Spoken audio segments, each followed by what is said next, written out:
درانه کتونکو السلام علیکم. زه محمد سلمان همدرد د حق غږ پښتو چینل خبري لنډیز کې ستاسو کوربه اوس تاسو پام را اړوم د مهمو خبرونو لنډیز ته.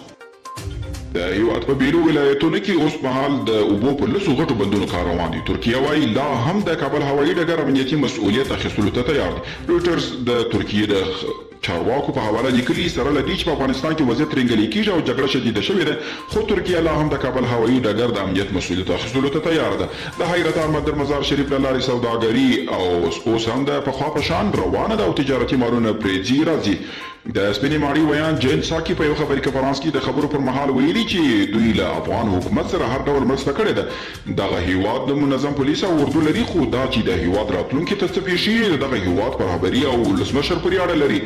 امریکایي استازو وایي ژر به د افغانستان د وضعیت په اړه ځانګړې ناسته راوبولي. نیوز ویک د امریکایي استازو په حواله لیکلي چې په افغانستان کې له روان وضعیت خبرېږي، خو نو له همدې امله په دغه هیواد کې جګړه او تاوتریخوالي د اندېښمن دي. او د مصالحې عالي شورا رئیس ډاکټر عبدالله د افغانستان لپاره د پاکستان د ځانګړي استاذ صادق خان سره کتلي دي.